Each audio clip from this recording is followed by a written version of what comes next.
Welcome to the Patrick Real Estate Show, where we explore the fascinating world of real estate investing with your host, Patrick Switek. Patrick is a dynamic young entrepreneur and an accomplished real estate investor who's passionate about helping others achieve financial freedom. Each week, we sit down with some of the most inspiring individuals in the real estate industry and delve into their personal journeys, lessons learned, and secrets to their success. Let's dive into this week's episode. Ryan Duffy, welcome to the Patrick Real Estate Show. You are not only a real estate broker, but Duffy Holmes Realty. You're a hospitable host. With in the back, you can see, for the people that are watching the video, you have the latest book. Or was that number 2? That was number 2. But number 2. Okay. But you're a hospitable host as well. And you're a property manager with Ozark Mountain Vacations.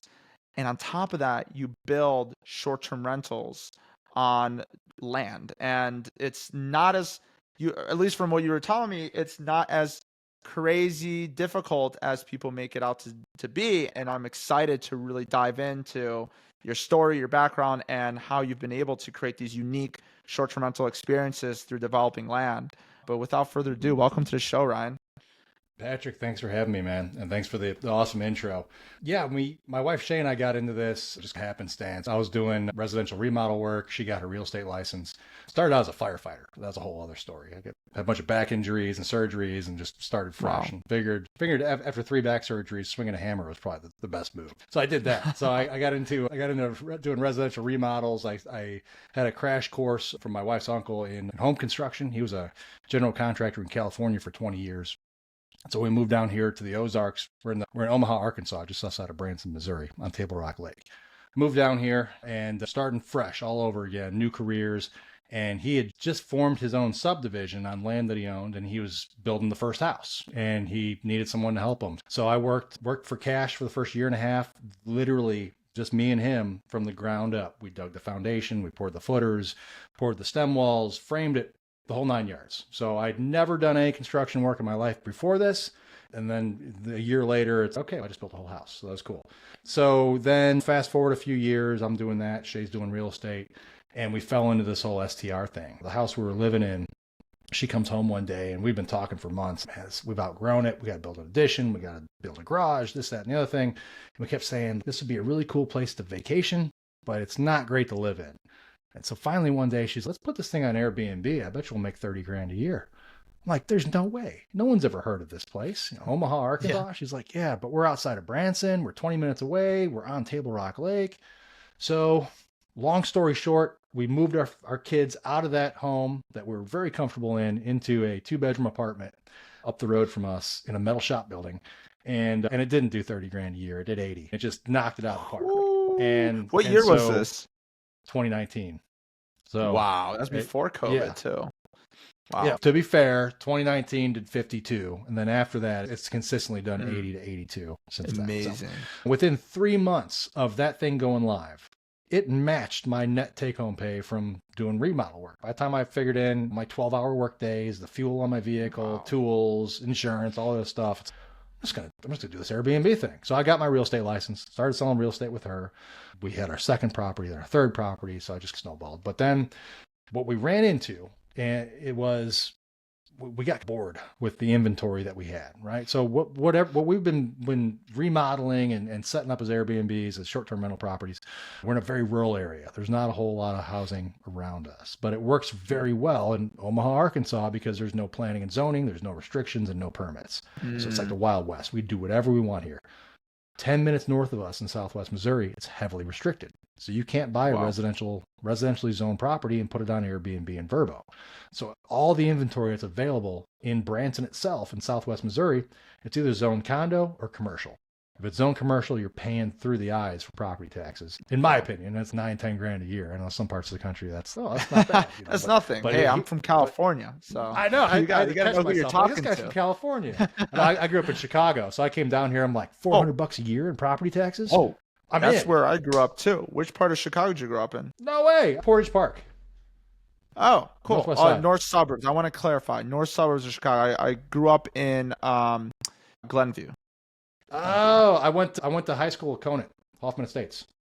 Oh, there you I go. grew up in Old Irving. We moved out to the suburbs in Hanover Park when I was in grade school, and then after I got out of the service, my wife and I moved back to the city. I was a Chicago fireman for 9 years, but we were in Portage Park. Wow, that is so cool. What year was that? Oh, I left the city in 2016, so 2000 or 2017, so 2008 through 17. So I don't want to make um, you feel old, but I graduated high school 2015, so oh, I was still in town at the time. That's crazy. all So, right, good for well, you. that's cool, man. So, what made you come down to near Branson? Just a fluke, or not fluke, but we got an itch to leave. So I had a series of back injuries. I had just had my second surgery. I was going to have a third, Got it. and I was not ever going to go back to doing firefighting again. The doctor told me I could never lift over 100 pounds again after my last surgery. So I was looking at spending the rest of my career behind a desk or just leaving and doing something different. So in 2015, we sold our house in Portage Park. We did really well on it. We bought it after the crash, a lot of sweat equity, and then we started renting an apartment. At the time, we just had our oldest son. He was like 2, 3 years old, and so we were renting. We're sitting on a little bit of a nest egg. Every summer for 4th of July for like, I don't know, 8, 9 years, something like that, we'd come out to this area of the country, and my wife's uncle's Wow. got 100 acres on the lake, and we just come out and do hillbilly stuff. We'd ride 4-wheelers, shooting guns, Yeah. blowing stuff up, playing on the Yep. lake. So it was 4th of July, 2016. We're down here enjoying our 4th of July.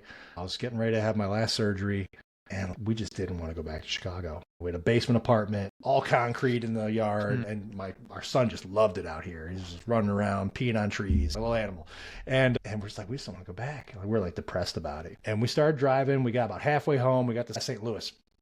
We stopped for the night. And normally we just drive through. We're like defeated. I don't want to go back there. I love it so much in the Ozarks. It smells fresh. The people are friendly. $400 a year for property taxes. I want to stay That's here. crazy. So we get on Zillow and we saw the worst listing you ever seen in your life. Like close-up cell phone photos of a front door and all this other stuff. But I'm looking at the map. I'm like, this is like 2 minutes from the lake. And it's right by my wife's family. It was $120,000 for this 3-bedroom house on an acre and a half. Wow. $400 a year in property taxes. And I look at Shay, I'm just like showing it to her. I'm like, I think I can deliver pizzas and pay this mortgage if I had to. And she's like, let's go. And we doubled back. Wow. We drove all the way back. We took 15 minutes to walk through it, and we were closed 60 days later. No idea what we were going to do. So That is the entrepreneurial spirit in you. I think, granted, you've done so much since then, but I don't mean to interrupt your story though. You were talking about property taxes being $1,000. Oh, yeah, and that's at the high end for me. My highest end property is like $1,100 a year. wow. And I just Dang. sold that one. Just sold for $660,000. Wow. So what? So walk me through. How did you? So you did your first rental, right? And how did you get into like? How did that spiral into land development? So we Am I ran out of skipping inventory. a couple steps? No, I love it. I love it. This is how I think. So no, we literally ran out of inventory. So up until I'd say 2 years ago, what we'd do is anything that came up for sale on the road we were living on, we would beg, borrow, or steal and figure out a way to buy it. We'd bring in partners, we'd get creative with the financing, like whatever we got to do. Because the first one, the proved the concept. This is fantastic. We're getting better returns than anybody in Branson. We're getting better returns than anyone we talk to. Like we'd tell people the numbers, then they wouldn't believe us. There's no way you're getting that kind of cash on cash. And I'm like, I don't know what cash on cash is, but this is what we're getting. It's really good. We didn't know what we didn't know. But then we reached a point about 2 years ago where we just got done remodeling a property, and it was on an acre and a half, and it had this detached garage that was towards the end of the property. It was far away from the house. Almost felt like it on a different property. And we gifted it to Shay's parents. Have been instrumental for us over the last few years. They take the kids a lot. We've been working seven days a week forever, it feels. And they're always there with the kids. The kids love them. So we wanted to help them out. We wanted to gift them with this dilapidated garage. That's what it was. It was a garage that was falling over on itself. So we surveyed it off with a half acre. We brought them over and we're like, we want to give this to you for being such great grandparents. And they're like, what the hell are we going to do with this? And we're like, this is what you're going to do. You're going to take out a home equity line of credit. We're going to tear this thing down to the foundation. You're going to use your HELOC and we're going to build you a tiny cabin and we're going to put it on Airbnb and we're going to manage it for you. They're like, you're insane. There's no way. because there's literally just a garage that was falling over, but it had a lake view, right? And it was, we walked down the marina from there. So we did. So they took $90,000 out of their home and we tore this thing down to the foundation. We built a 440 square foot high-end tiny home, big wraparound deck, private hot tub, lake view, granite countertops, heated bidet, talking mirror, all this weird stuff. And it kills it. It's literally like our highest performing unit in our portfolio because of the low overhead, the high net and everything. But doing that, what we realized was that lot line separation created $100,000 worth of value. So I mentioned we bought the property for the house. Shay and I remodeled the 4-bedroom house, turned into a really high performing. But when we surveyed off that half acre and we had it appraised when we were done building it, and we looked at the value they gave the land, it was worth $100,000. And there were half acre lots across the street from us that were selling for $100,000. And we started thinking like it did nothing to decrease the value of the main house by doing that lot line separation, but we just created out of thin air a huge valuation. So then we started thinking, because again, we're out of inventory now at this point. We live in a rural area. There's only so many houses. They're not up for sale and we can't buy them all if we wanted to. We want something unique and creative and different. But you can't do that in most of Branson because the way that most of the Southwest Missouri is zoned, it's got to be commercial or it's got to be zoned as condo to do STR. And so everything we've got, like 90% of our inventory in the Branson market, it's all homogenous. It's all the same. It's all the same cookie cutter houses with just different variations of the charcuterie board that they put on their listings. But there's nothing else to like really differentiate. It's like, all right, it's you and 65 other houses on a 10-acre parcel, and they're all the same. So last year, my wife and I, and then two of our business partners and good friends, Marty and Kenya, they're agents in our brokerage. We all invested in a 23-acre piece of land together, and we just had this idea to separate it off and replicate what we just did with that half-acre lot, but on a bigger scale. So we bought 23 acres. And same thing, we used creative financing and partnerships. Shay and I didn't have the liquidity to put down on a land note, and they did. And they're like, we'll put the 25% down on the land. So they did that part, and then we did all the sweat equity and the clearing and selective clearing. We didn't clear all the trees, but we wanted to identify the build sites, and we paid to have surveys and had draw off the acre lots. And that was amazing. It was a learning process. We had to go through a lot of steps. We ended up going through a subdivision review, and we had an engineering review for all the septic. Had to get with the power company and identify where the power lines need to go, all the stuff. But it really wasn't all that monetarily involved. I think we put over the course of the last 6 months, like $30,000-$40,000 into it. But a lot of that was as we started selling lots off. So we started selling these lots one at a time and said, we're going to have water and power on all these lots by the time you're ready to build. And we sold them with build packages too. And as we started selling the lots off, we were able to take some of that money, pay down the loan on the land, and also take some of that money because the bank, we were able to structure it with the bank in such a way where as these lots get sold off, we're retaining a certain portion of it for the development. So when we had to write the check for $14,000 for the clearing, it didn't come out of our pocket. It came from the first lot sale, and we'd held back a percentage of it for the clearing. Same thing with the water. We're just doing the water main expansion now. It's a $60,000 water main expansion. We were able to do that by withholding a percentage of each lot that's sold. But we had to give that guarantee as the developer to the buyers that there will be water here within 3 or 4 months of you purchasing the land. So there was obviously a good amount of risk involved. If we weren't able to sell the lots, like we're personally liable for clearing the trees and running the water and all this. But at the end of the day, what we did was we took a $286,000 piece of property. We did a subdivision with 10 acres of the 23. We sold those at an average of $60,000 per lot. So our net return on just the first 10 acres is over $200,000. We still have the rest of the acreage that we haven't developed yet.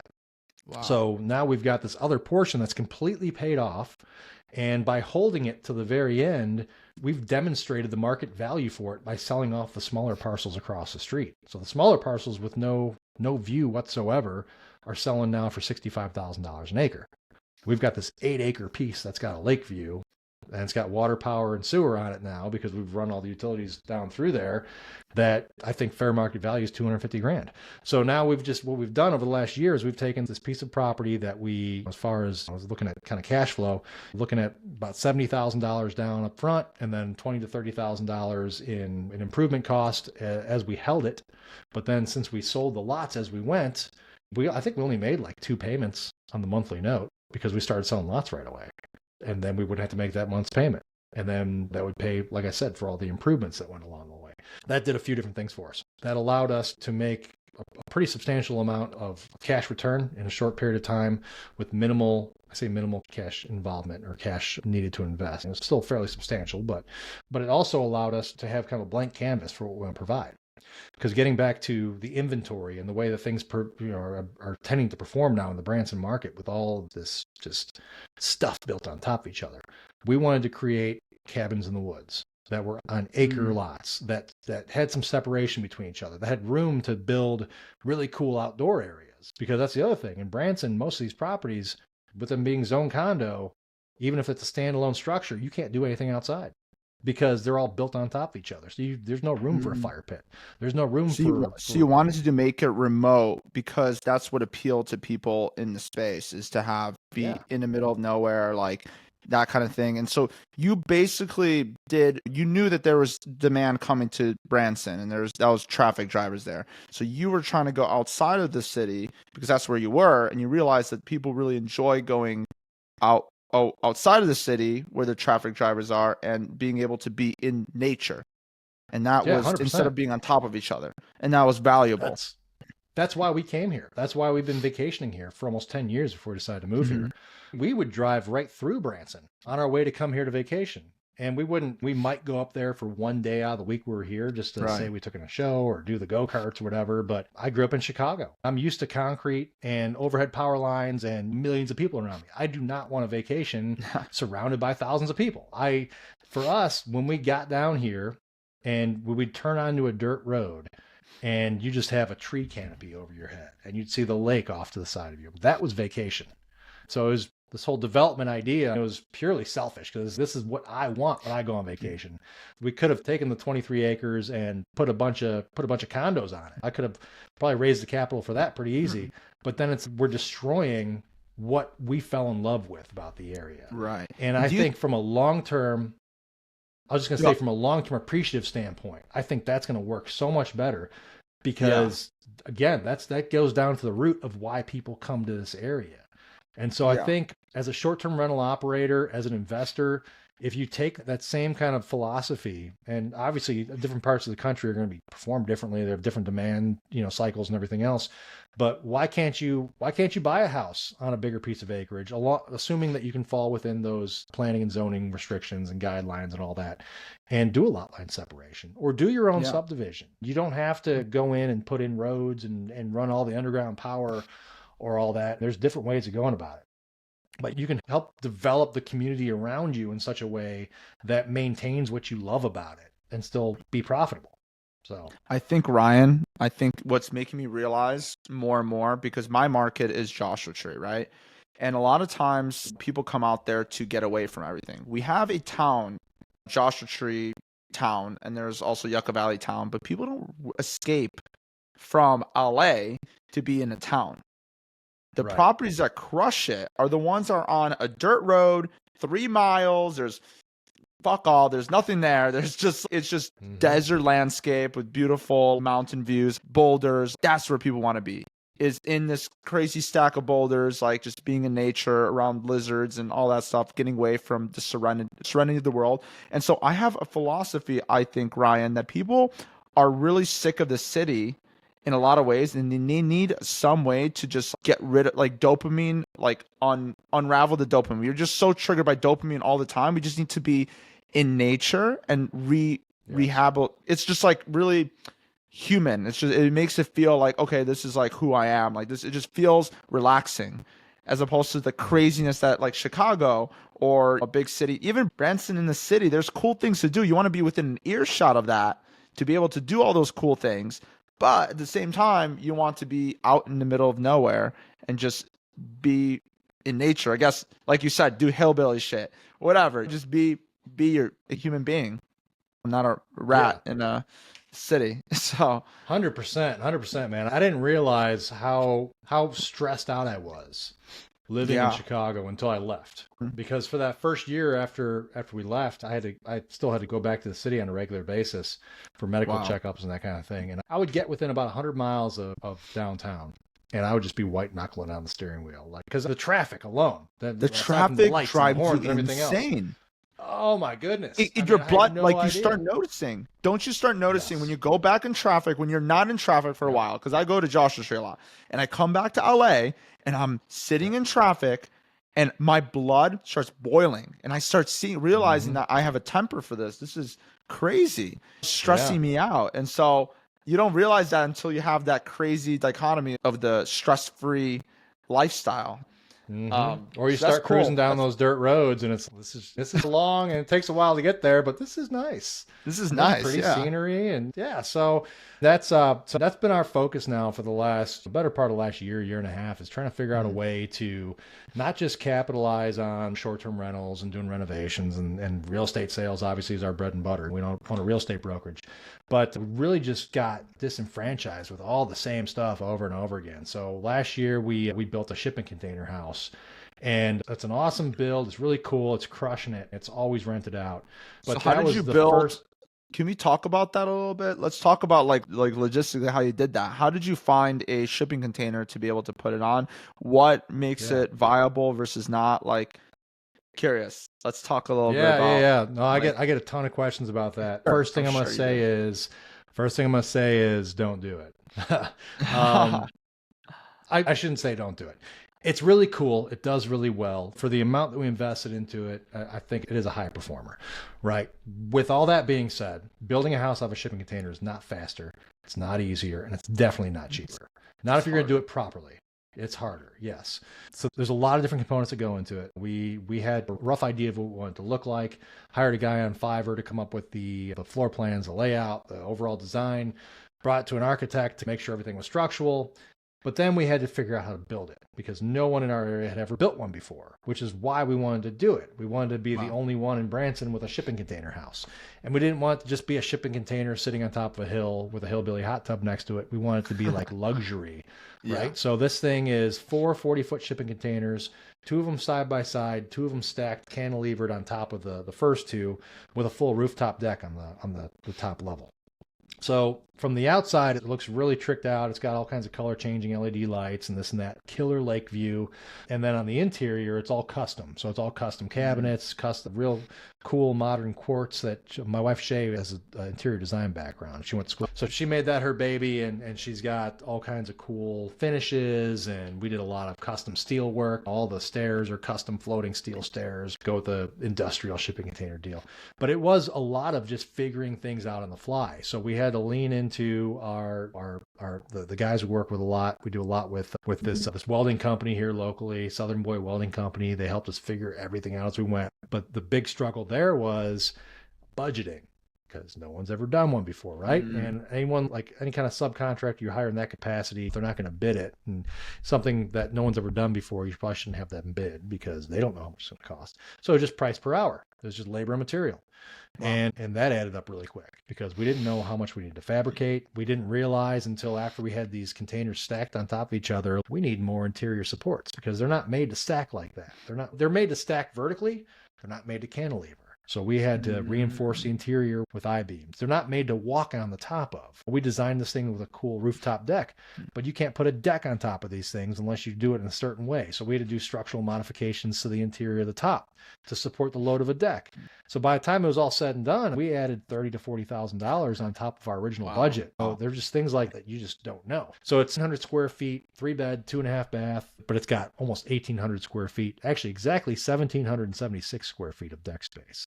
Not planned, but yeah, it was very interesting. But all in, we're about $300,000 for this 3-bedroom house.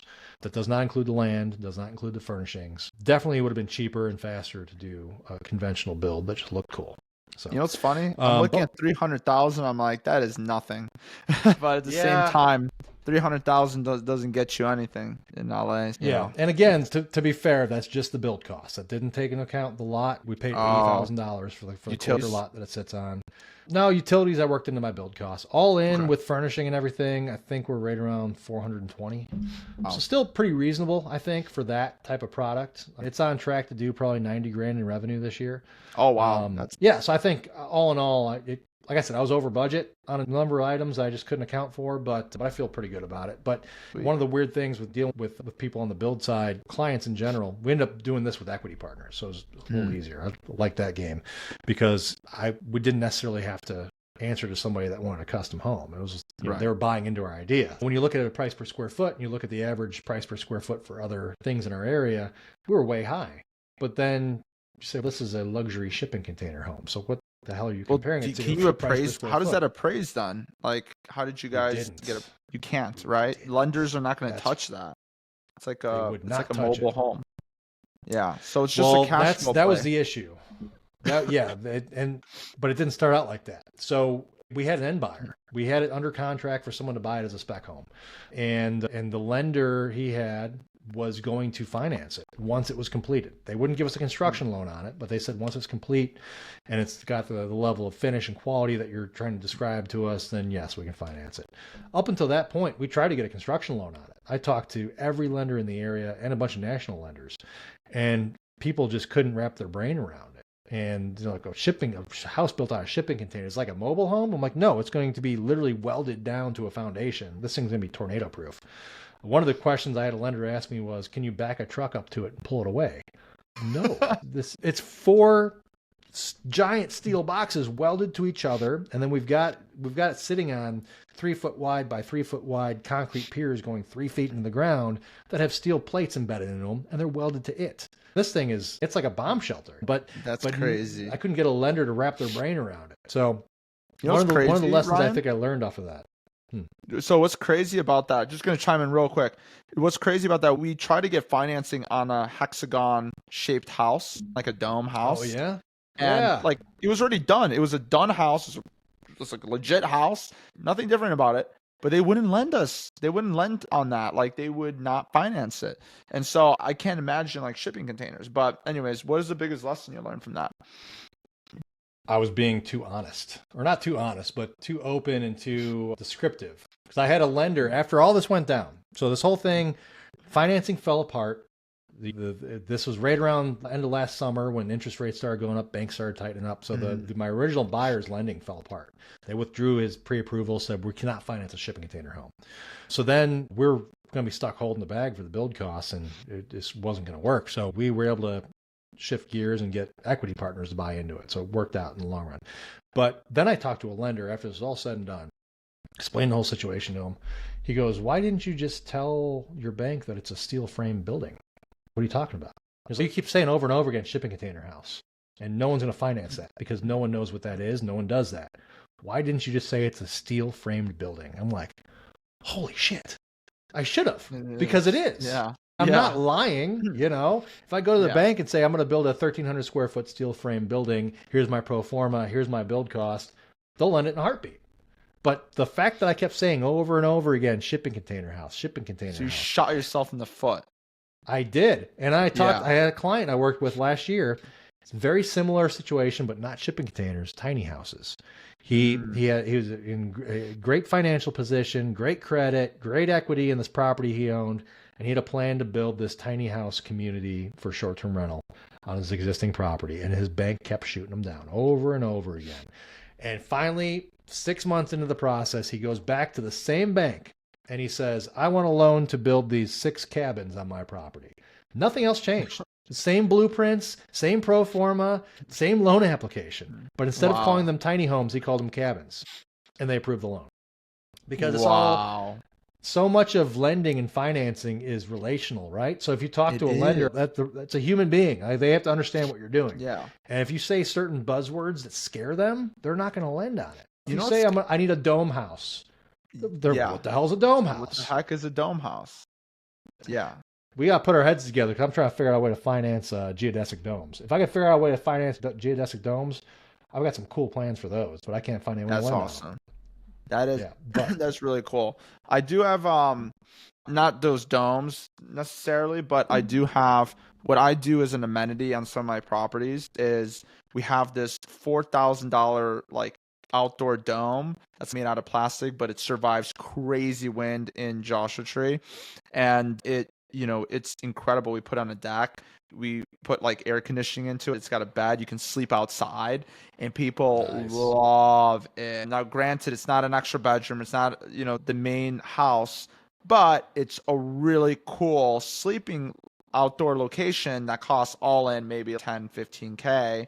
And it's the first photo that we have, and that house crushes it. 2-bedroom, makes $160,000 a year. That's not even gross. That's just nightly rate. Probably closer to 180 gross.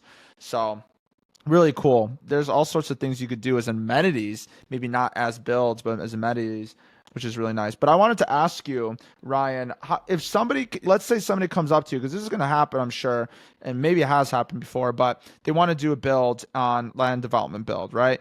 How do you advise them to go about doing something like that for themselves? Well, that's a great question. And there's a lot of nuance there. So I'm trying to put together like a training program, and I'm piecing it together just based on these conversations that I've been having. Because especially like going to some of the conferences over the past few years, this is like a reoccurring thing. I've got this land, I just don't know what to do with it. And I've been stumbling through it, my wife and I, and we're starting to put the pieces together. But we're trying to put together this training program so that you can have a step-by-step and kind of a feasibility checklist, and then a list of tasks that you need to go through, because there's so much that goes into it before you can do what I did, like just shaving off a half acre and here we go, it's worth $100,000. That doesn't work in some parts of the country. I don't have planning and zoning. I don't have permits I have to go through. So I can literally do whatever I want with the land. But there are processes you can go through where even if you're in California, you're in Chicago, where we grew up, you can still do this. It's just a number of hoops you have to go through. So really, this is what my program is going to touch on ultimately, but there's a certain number of steps you have to go through just to determine feasibility. You have to go through planning and zoning. You have to check with the water department, the power company. A lot of people don't realize, and I didn't realize this either until I started doing my own builds, like just because there's a power line running next to your property doesn't mean you can necessarily use it. So I got ready to start selling off my lots. And I just happened to be meeting with the engineer from the power company on a different project, and I was telling him about it. He's like, "Did you do a load test on that?" I'm like, "What now? What are you even talking about?" He's like, "If you're going to be selling lots as a developer, you need to do a load test with the power company to make sure that if you're putting 10 houses there, that power line can accommodate 10 more houses." I was like, "Oh, I didn't think of that." He's like, "Yeah, because you sell the lots as a developer, and then people realize that the line has to be upgraded. That's not on the power company. That's on the developer." So little things like that. There are a number of pitfalls you can walk into that can cost a fortune or just bankrupt you outright if you're not careful. So I'd say the biggest thing is get with someone that knows the area, knows the restrictions, the regulations. It's not always going to be your realtor. That's why we're trying to put together this kind of checklist program. You need to be able to do the diligence on your own. This is key, because I've had this happen to me a number of times too, where I'll call the jurisdiction having authority. I'll call the Corps of Engineers, and we're on a Corps of Engineers lake. So they've got jurisdiction over a lot of things we do. So I'll call the Corps, and they'll verbally tell me something. Okay, cool. I'll go out and start working on it. And then someone else from the Corps shows up and writes me a ticket because I wasn't supposed to have equipment there. I'm like, "Malcolm told me I could." He's like, "Show me the letter." I'm like, yeah. So, I mean, funny. everything in writing. I've had the same thing happen from the water department. I've had, we're running city water to a development right now. And I call the water department. "Hey, here's what we're doing." "Oh, no problem. There's a water main 1,000 feet away. Just let us know when you're ready." We bought the land because that guy told me I could do that. Then we closed on the land. I call the water department back up. "We're ready for that water main expansion. But you know what? Actually, you need to have an engineering plan done before you can do that to determine if it's feasible." Like, well, So Ryan, how do you get it in writing? Every time you call the city, it's on the phone. So do you just email them? "Hey, I want to do an email follow-up. Just wanted to confirm with you." And then on the email, you say, "Hey, I just wanted to confirm if I buy this plot of land, then I can do this." And document everything. Document everything. And I can almost bet you $100 if you send an email to the city and say, "Hey, can you promise me I can do this?" They're not even going to respond to it because they don't want that liability. No, they don't want the liability. What you want is, if you're operating in a jurisdiction that's got planning and zoning, it's got a permitting process, it's got different conditional uses, make sure you know to the letter in the code book where it applies what you're trying to do, so that you can point back to it and say, "This is what I'm operating off of."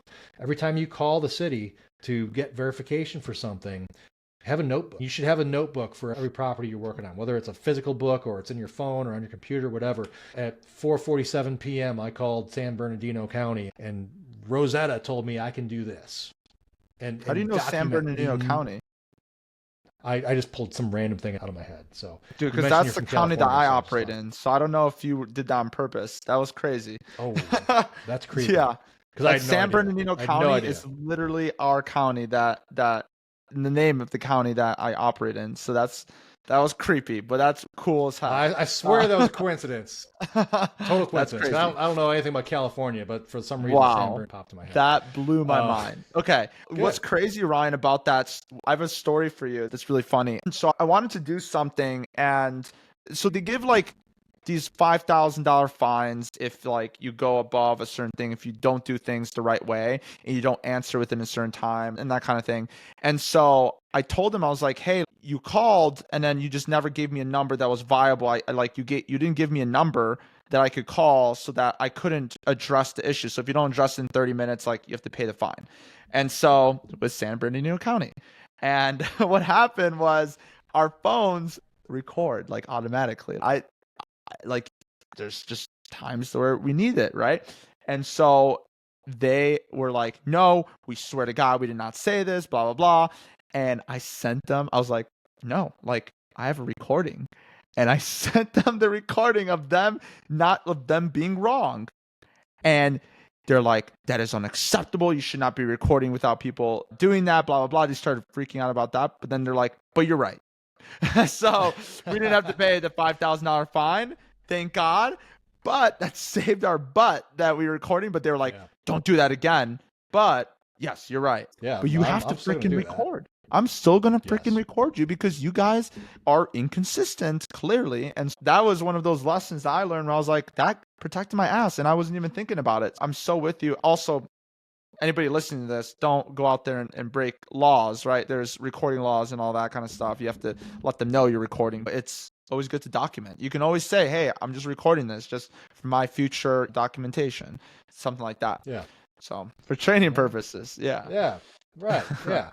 But that's especially when you're operating in that space and you're trying to develop property, especially when you're going to sell it to other people. Oh yeah. I mean, you fall into a lot of liability issues there. So you need to make sure everything's being accounted for. I mean, from the power company, the water company, to the road department. I mean, there are so many different moving parts there. But Absolutely. once you have a plan figured out.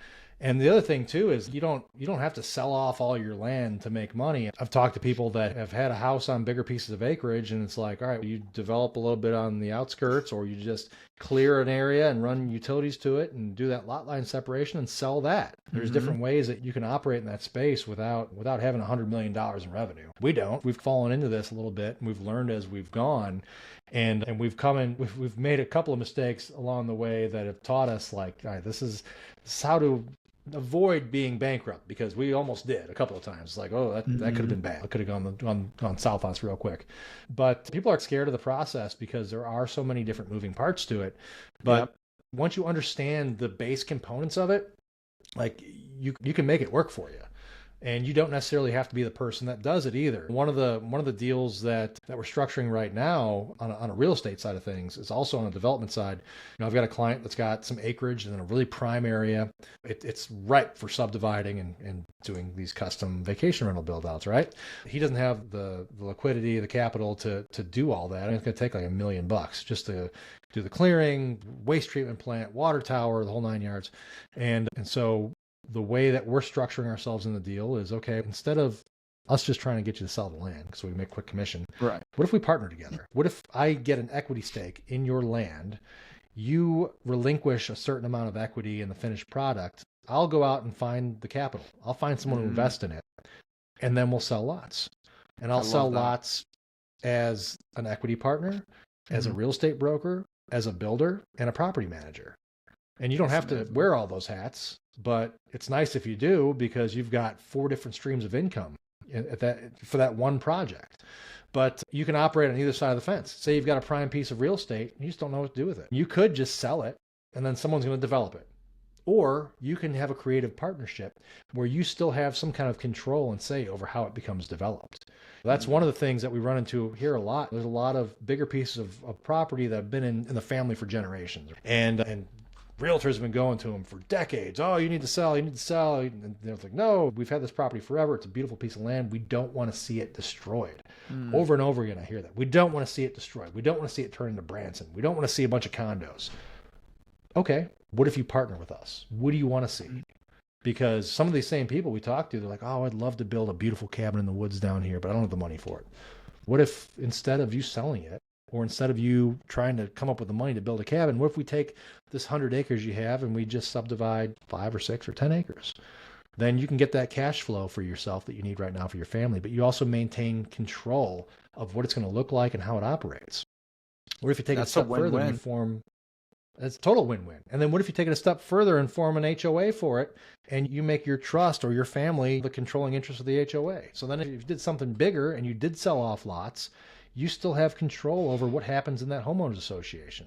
You still have a source of revenue in perpetuity for your family to maintain the water and the roads. There's just so many different ways to get creative with development and real estate that people just don't think of. The biggest thing, though, is just having the land and the location. And there's so many people that are sitting on land in the right location, but they just don't know what to do with it. They don't have the capital to do anything with it. So true. And they don't want to see it get destroyed. So I love partner with the right people. That is so true. Ryan, this has been incredible. Thanks so much for sharing everything that you have. I want to get into the last 3 questions for you. I'm going to fire it off, and I'm going to have a special question for you as well. So number 1 is, what resource, book, video, whatever has been instrumental to your life, I guess? Outwitting the Devil, Napoleon Hill. Sorry? It's just Outwitting the Devil. Napoleon Hill. Yes. That's a good book. Yeah. That's actually been recommended. That's been recommended. You're the second person to say that. So I'm now really have to go and look at that book. Okay, cool. Why that book? Just like a mindset change. And it's got these couple, 2, 3 key points, these key phrases that just throughout the book hammers over and over again. Amazing. And it's so simple. It's so simple, but do you sit back and digest it all? That's it. Yeah. It's been a mindset issue this entire time. You can do whatever you want, but you have to have that dedicated purpose and not be a drifter is the other big term. Don't just drift through life. Don't let the wind blow you wherever you're going. Have a purpose and set yourself to it, and don't deviate. For sure. I like that. So let's say that you get to pick another piece of land. It could be anywhere. It can't be near Branson. Okay. It has to be outside of where you live. Where would you pick that plot of land, and what would you build? Veneta, Oklahoma. I would build... Why? Luxury glamping. Because there's going to be a very large theme park in Veneta, Oklahoma. That's hopefully within the next 3 or 4 years, if they can get past the legislative. It was made public in July. I got written in on NDA last year. It's going to be a Disney World level theme park in the center of the country with their own recording studios, animation studios, and a huge 3,000 acre development. I love That's that. Going to be really cool. Cool. Interstate 44, driving distance to the whole country. It's going to be really cool. That's amazing. So I think I would do glamping. In California. I think I would do glamping there. Amazing. Yeah, instead of having California and Florida. Yeah. Yeah. Let me. So now the Midwest gets to enjoy, and everybody else, instead of just Florida and California, right? The 2 coasts. Exactly. So we don't have to fly in either of them. We could just drive in. Exactly. You could just drive over. That's what people in the Midwest like to do, is just drive everywhere. Okay. The last question. What's in the future books for Ryan? What is he working on? What are you doing? Talk me through. I'm partnering with Cash Street Advisors Press, Andrew Hansen from Hospitable Host Book 1. Yep. And we're doing a development book. It's going to be the multi-author deal again. It's just very similar to Hospitable Host. But in this one, we're going to be very intentional with the key authors that we bring in. So we're going to bring in a specialist in every different field of development. So we've got someone that's joining that's just finishing out a campground, basically a recovery project. So he found this old abandoned campground, and him and his wife are bringing it back to life with glamping and all this other stuff. We've got somebody that's an infrastructure specialist. He's spent his whole career just running numbers on putting in water, power, and sewer. We've got somebody else that talks about doing fix and flips, renovations, you name it. So we're going to pick one category from each one of those, and then we're also going to roll that directly into a training program. So I each love of these that. specialists that are going to be in this book are going to be, because you mentioned earlier in the conversation, like how do you go about learning these things? There's so many different specialists that go into it. We want to bring all those people together into one book and give a 40,000 foot overview of what it looks like, but then put all these people at your disposal and say, here's the guy you talk to if you need to get an infrastructure loan. Here's the guy you talk to run your pro forma on a campground. Here's the guy to talk to if you want to talk about just doing a lot line separation in San Bernardino, California. So that's what we're really excited about at the moment. I feel like it's something that hasn't really been touched in the STR space. Everyone's real big on finding the right market, investing the right market, how to decorate, how to do photography, this, that, and the other thing. But no one's talking about what to do with the dirt you've already got under your feet. How do you develop it? How do you build on it? And I'm so glad that you talked about it on this podcast. So thank you for sharing all of those things on here. And so that was like the unfiltered, raw, like Ryan going at it. And you were going on, like you were just going at it. I was like, dude, I don't even know if I can like interrupt. Like he's on fire right now. So that was awesome, man. Thank you so much for sharing all that knowledge. And I'm looking forward to that book myself. But for people that wanted to get in touch with you, want to reach you, maybe follow you for until you get that book, ask you questions, or wait for that book to come out, how can they reach you? Yeah, we're on Facebook. My name's Ryan Duffy. Duffy Holmes Branson is our business page. DuffyHolmesLLC.com is our kind of umbrella website. And then I can also drop my link tree over to you. Cool. But those are the main routes right now. Amazing. Thank you so much, Ryan. Thanks for hopping on. You're the best. Appreciate you, man. Thanks for having me, Patrick. And that's a wrap. Thank you for listening to the Patrick Real Estate Show. If you found this episode helpful, please give us a follow and leave us a 5-star review. Your support truly means a lot. And connect with Patrick in the show notes below. Until next time.